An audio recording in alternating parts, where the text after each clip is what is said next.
questão é a seguinte, né? O irmão não teve direito à reunião para reconsiderar a questão ministerial, justamente pelo fato do irmão ter congregado com os irmãos de Jandira. Hoje nós temos o retorno desses irmãos, inclusive teve circular, né? Primeiro, quando eles saíram da congregação cristã, saiu uma circular a nível mundial, porque isso foi lido até aqui, né? Que ninguém poderia sequer congregar lá, que perderia a liberdade, se fosse do ministério, pior ainda, né? Não poderia. E agora nós vemos um retorno dos dois principais, e ainda o deles indo no púlpito, né? No púlpito, com plena liberdade, num culto online a nível mundial, ou seja, internacionalmente foi mostrado para todo mundo que teve misericórdia, mas para com dois, por enquanto que nós vimos, né? E muitos, porque o irmão não foi o único que foi prejudicado com essa questão de Jandira. Teve muitos irmãos que foram lá curiosos, queriam ver como é que era essa igreja dos irmãos de Jandira, né? Quem não entende, quem não está entendendo, gente, os irmãos de Jandira, Congregação Cristã de Jandira, é a mesma congregação cristã apostólica hoje, tá? Do Trevisan, do Samuel Trevisan. Então, para vocês entenderem o contexto da situação.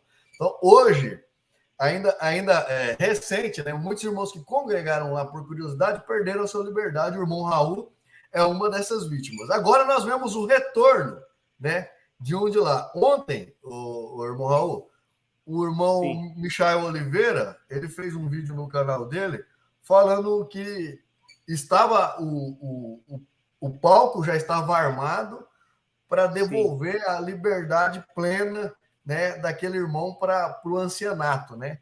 Inclusive já tem um áudio circulando nas redes sociais que ontem teve uma reunião no Brás e que essa reunião estava decidido já, faltava só a data, mas de fato ele vai recuperar o ministério, vai presidir sobre a congregação cristã com o ministério dele, né?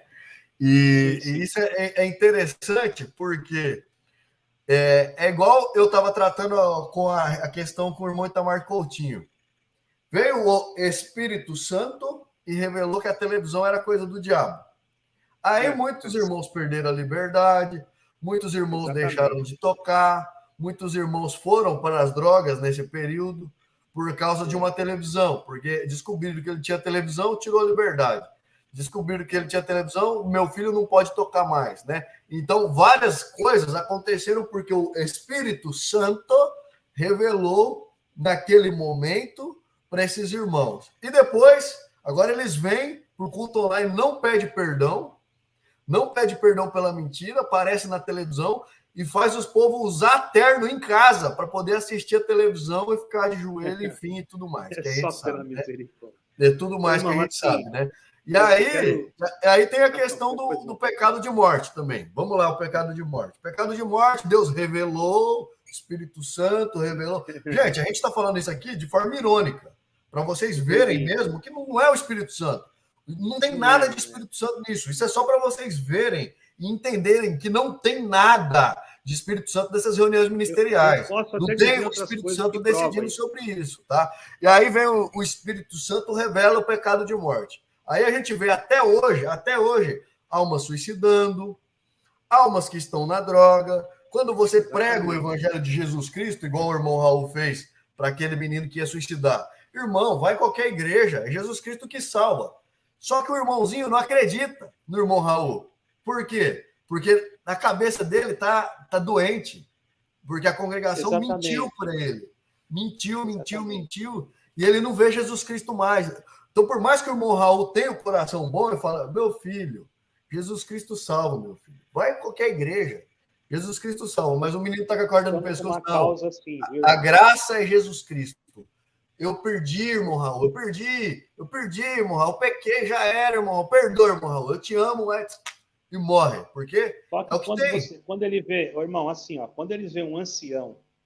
Pode continuar falando, só vou pegar uma água. Pode continuar falando. Tá.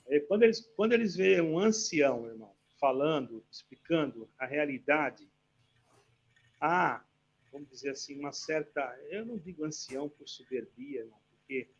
Eu não sou nada, eu sou igual os irmãos que estão me ouvindo aí, Eu acho que nós temos que se comparar um igual ao outro. Apenas eu ainda sinto que eu tenho esse compromisso de ajudar as almas e vou continuar, porque eu vou dizer uma coisa. Quando você vê, no meu caso, que eu tinha muita credibilidade no meio da mocidade, graças a Deus, porque eu tirava um dia na semana, irmão, e visitava toda a Irmandade, eu e minha esposa.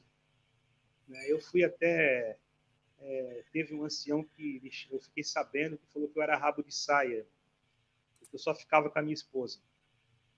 Então, na verdade, esse irmão, ele não tem luz de nada, entendeu? Ele precisa comprar senão ele ir lá na usina hidrelétrica, quem sabe ele consegue ter luz lá, porque por enquanto ainda não tem.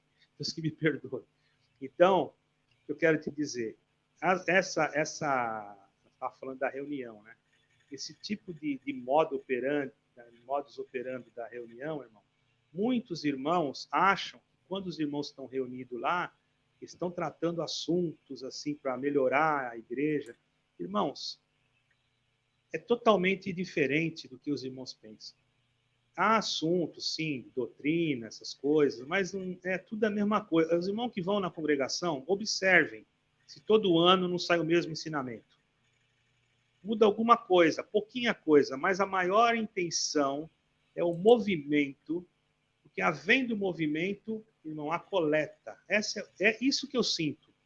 Quanto maior o movimento, maior a coleta. Porque você vai dizer lá na região onde eu moro, onde eu morava, tem que fazer uma coleta extraordinária para a reunião geral. Todo o estado, manda tudo para o Braz. Outro estado, tem que fazer uma coleta, não sei o quê, manda tudo para o Braz. Então, você começa a observar, eu estou falando na minha ótica, que essas reuniões elas têm um motivo mais de dinheiro, porque o ancião diz, nós não precisamos de dízimo, porque nós não ganhamos nada, porque nós trabalhamos... tá bom. Eu conheci um ancião que ele não trabalhava. Ele tinha uma casa boa, um carro bom. E uma vez eu precisei de um dinheiro, irmão. Eu estava numa situação, eu trabalhava de vigília de segurança. Eu liguei para um diácono, muito meu amigo, mas não para pegar da obra da piedade, porque ele tinha um comércio, eu ia emprestar um dinheiro dele, para depois eu pagar. Ele me conhecia, sabia que eu ia pagar. O que acontece, irmão? Eu liguei para ele era de outra cidade. Falei, irmão, paz de Deus. Ele, amém, irmão, como é que tá? Eu falei, irmão, precisava de um favor do irmão, se o irmão puder me ajudar e tal. Eu falei, mas o que é, irmão? Eu falei, é o seguinte, irmão, eu estou precisando de um dinheiro. Queria ver se o irmão me emprestava, não é muita coisa. Ele pegou e falou assim, ô irmão, posso fazer uma pergunta pro irmão? Eu falei, pode. O irmão não recebe nada, assim, nenhum envelope todo mês? Eu falei, não. Como assim? Aqui, irmão, aqui todo mês nós ligamos para o ancião aqui, para ver se está faltando gasolina, comida, se a luz está em dia, se a água está em dia. E ele fala para nós fizemos um envelope de atendimento e levamos, todo mês nós levamos para ele. Eu falei, irmão, eles não fazem isso para você? Eu falei, não, para mim nunca ninguém fez isso, eu não estou nem sabendo que tem isso. Aí eu comecei a descobrir que uma vez fomos chamados numa reunião lá, um diácono velho de São Paulo chamou só nosso setor lá da nossa cidade. Ele tirou um monte de envelope, eles estão fazendo uma CPI, eles fazem até CPI agora. E começou a falar, fulano de tal pegou tanto, fulano de tal pegou tanto, mas cadê a nota? Não tinha nota, só pegava o dinheiro e assinava lá, entendeu, irmão?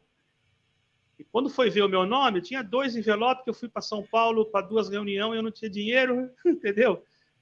Mas tinha ancião lá, irmão, que não viajava para canto nenhum. E outra coisa, quando eu comecei no ministério, antes de entrar no ministério, irmão, a minha mãe, ela ainda era viva, e ela tinha uma padaria. Então chegava lá um determinado irmão, que hoje é ancião, e eu não sabia, porque eu era muito inocente, eu era novo ainda, isso é coisas antigas. Ele chegava lá para minha mãe e falava, senhora, a minha mãe chamava Vandelia, dona Vandelia, a senhora não podia fazer um favor para mim? A minha mãe atendia ele muito bem, que sabia que era da igreja que eu ia, a minha mãe não era crente. Aí ela disse, o que o senhor queria? Não, eu estou precisando de umas notas, porque eu andei fazendo umas viagens aí, não peguei nota, e eu precisava de umas notas.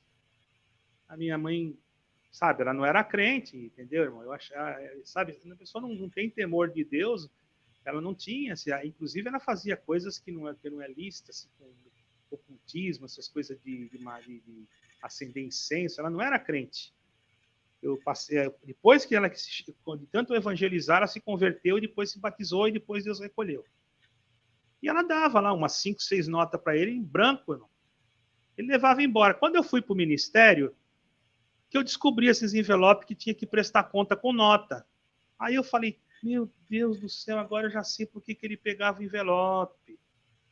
Certo, irmão? Então, esse negócio de furto de coleta, se alguém falar que é mentira, mentiroso é quem está falando, irmão. Porque eu sou testemunha que eu cheguei a ver na minha comum, né, lá até que não sumiu muito, foi pouco, sumiu 25 mil reais na época, mas faz algum tempo já, mas ainda era pouco em relação a milhões que some, né? E ninguém sabia onde estava o dinheiro, só que o dinheiro estava dentro do cofre, só tinha 2 ou 3 pessoas que tinham a chave, irmão. Como é que o dinheiro vai sumir de dentro do cofre? Todo mundo dizendo que não, que não, que não. Aí vem o irmão de São Paulo, aí eu peguei, estava lá, irmão, e eu pedi licença, pedi a liberdade, levantei e falei, olha, irmãos, aquele que mexeu nesse dinheiro aí, que era dos pobres, a obra da piedade, irmão, eu vou falar uma coisa para os irmãos, Deus vai pôr a mão em vocês, irmão, porque isso aí não está certo, não. A pessoa, a irmandade, trabalha, pega aquela moedinha, às vezes que nem pode para comprar o pão, e leva aí, daqui a pouco some o dinheiro todo. Que negócio é esse, irmão? Aí eu fui sentar. Não, aí os irmãos falaram, então vamos fazer assim, irmão, para cobrir essa coleta aí, nós estamos em grande número de ministério aqui, então nós vamos fazer uma coleta entre nós, para nós pagar esse valor que sumiu. Eu falei, eu não sinto. Eu não sinto. Aí quando eu falei eu não sinto, o outro fala também, eu também não sinto. Não fui eu que peguei o dinheiro, agora vai virar costume. Daqui a pouco ele some de novo, não é assim que pagar, não. Aí, irmão, apertaram. Eu não sei se descobriram, eu só sei que o dinheiro tinha virado daquela secretaria todinha, irmão. Eles vão ver esse vídeo, vão ficar loucos comigo. Vão comentar, colocar comentário que eu sou apostas, que eu sou pecador. Eu estou contando coisa que é verdade. O que eu tenho para ganhar com isso? Entendeu? Acharam o dinheiro atrás do cofre, depois de muito tempo.